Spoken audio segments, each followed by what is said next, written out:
The materials sector refers to the basic materials used in production. Here we'll check out the 3 best materials ETFs. As the name suggests, basic materials refer to raw materials used in production and construction. Specifically, we're talking about companies involved in the discovery, development, and processing of those raw materials, such as oil and gas refineries. This naturally makes the sector intrinsically tied to changes in the business cycle and the broader economy. Materials can be things like metals, lumber, oil, ore, glass, chemicals, etc. They're usually natural resources, but not always. Retailers who buy these materials from processors and use them in their final products are not included in the sector. As you can imagine, demand for basic materials is closely tied to the demand for consumer goods, so the sector fluctuates with the health of the economy and levels of consumer spending. As such, a bet on materials is a bet on a recovering or expanding economy. The sector is also closely tied to the housing market, as many raw materials are used in construction. Here we'll check out a few of the best materials ETFs. First up is XLB, the Materials Select Sector SPDR Fund. XLB from SPDR is by far the most popular ETF in this space, with over $6 billion in assets. It launched in 1998. The fund seeks to track the S&P Materials Select Sector Index, a cap-weighted index composed of U.S. materials stocks selected from the S&P 500. Due to this large cap tilt and market cap weighting, XLB can sometimes be concentrated in just a handful of holdings. Top 10 holdings include Sherwin-Williams, Ecolab, DuPont, Dow, and more. The fund has 29 holdings and an expense ratio of 0.10%. Second on the list is VAW, the Vanguard Materials ETF.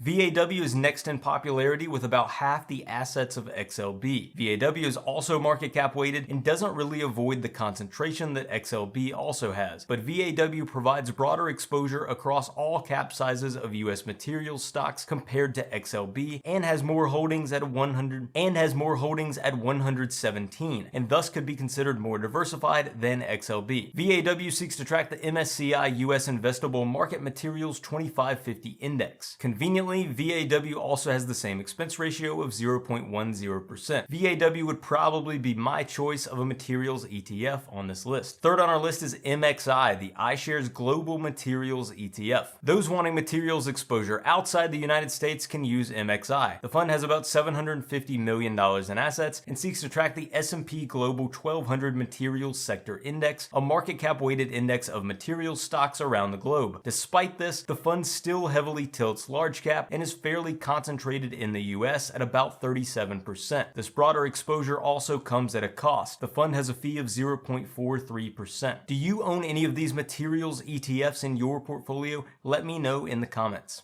Thanks for watching. Some of the links below are referral links at no additional cost to you. If you choose to make a purchase or sign up for a service, after clicking through those links, I may receive a small commission. This allows me to continue producing high quality content on this channel and pays for the occasional cup of coffee. I have first-hand experience with every product or service I recommend, and I recommend them because I genuinely believe they are useful.